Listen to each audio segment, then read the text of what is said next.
ពាក់ព័ន្ធនឹងកម្មសិទ្ធិឯកជនយើងនៅបន្តគោលការណ៍ភូកែយើងដូរការបច្ឆេទទៅសេឲ្យច្បាស់លាស់ព្រោះច្បាប់ថ្មីហើយកាលមុនយើងកំណត់ត្រឹមឆ្នាំ2001ឥឡូវយើងសេថាម៉េចយើងចាប់ផ្ដើមខ្វល់ពីរឿងសិញ្ជាតិយើងសេឲ្យច្បាស់បន្តិចបាទសេឲ្យច្បាស់បន្តិចសេដើម្បីអនុវត្តកើតមកក្រុមហ៊ុនមួយពងមានសិញ្ជាតិខ្មែរអញ្ចឹងដល់ពេលគាត់ដូរពីហ៊ុនទៅវាប់ទៅជាសិញ្ជាតិបរទេសអត់ដឹងខ្លួនហើយបញ្ញុលគាត់នៅអញ្ចឹងទៅបាននៅក្រុមហ៊ុនហ្នឹងទៅដូរសិញ្ជាតិបាត់ហើយអញ្ចឹងយន្តការទៅធ្វើម៉េចត្រូវរៀបចំម៉េចយើងអាចទុកស្ថានភាពចឹងបានទេត្រូវគិតគូរហើយបើច្រាស់ទៅវិញគ្នាក្រុមហ៊ុនបរទេសដូចធនាគារអញ្ចឹងគ្នាមានកូនណុលគ្នាមានកូនណុលដល់ពេលគ្នាមានអ៊ីបតេកមួយអញ្ចឹងដល់ពេលអត់សងត្រូវលក់ឡៃឡុងគាត់ជាធម្មតាគាត់ត្រូវមានសិទ្ធិចូលដេញដែរអត់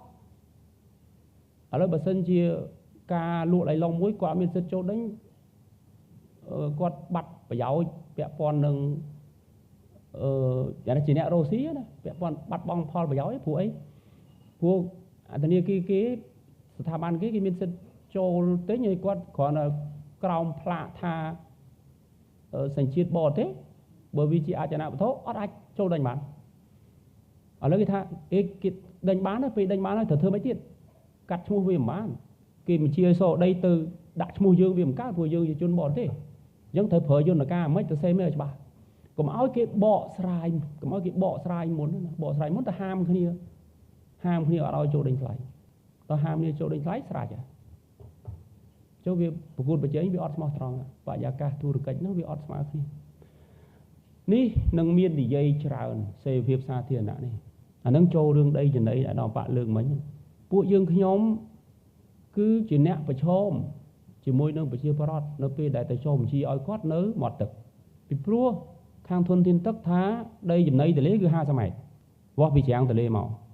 វាស់ពីមាត់ច្រាំងមានអាកែមលើនេះពាក្យថាមាត់ច្រាំងគឺធានានេះមាត់ច្រាំងអញ្ចឹងបើចង់ចេញបានកម្មសិទ្ធិត្រូវវាស់ពីនេះមក50នេះ3ម៉ែត្រកន្លះឯណានេះត្រូវវាស់ចោល50ម៉ែត្រហើយបានចេញបានឲ្យគេយើងខ្ញុំក៏បានអញ្ជើញខាងធនធានទឹកអីមកប្រជុំនេះដែរខាងបច្ចេកទេសគាត់បញ្យល់គាត់ទៅគាត់ស្ដាប់បានទាំងអស់ទី1ខ្ញុំជម្រាបគាត់ថាក្រមរដ្ឋប្រវេណីតាំងពីបរមរានមក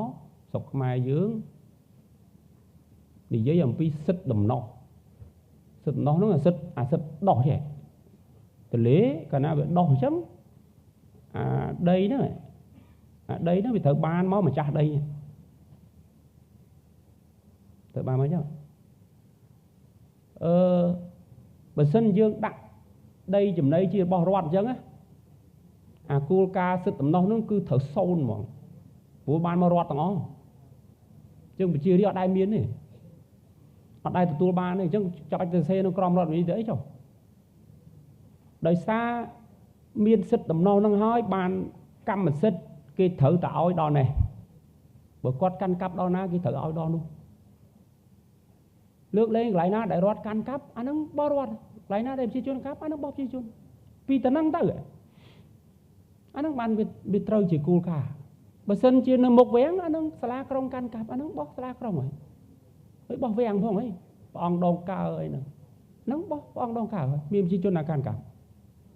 អាហ្នឹងបោះគណៈកម្មការបោះរាជវាំងហើយគ្រប់គ្រងមិនចឹងហ៎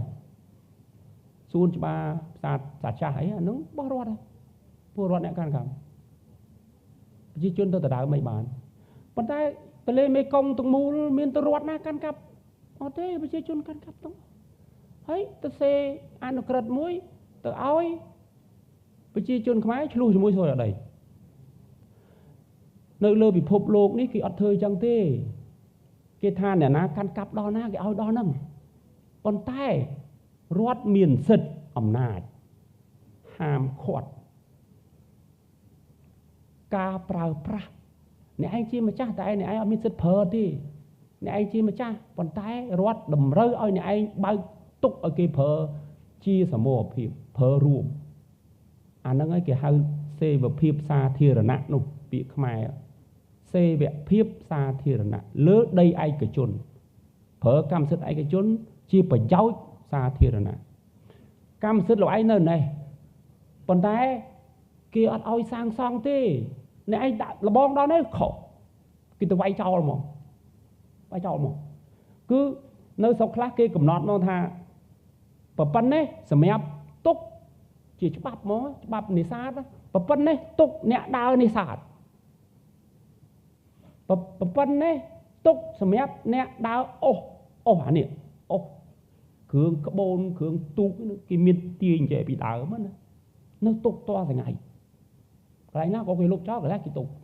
ភាគច្រើននៅសល់តែអានេះទេដែលសំខាន់ទុកអានេះអញ្ចឹងគេទុកតែ2-3ម៉ែត្រសម្រាប់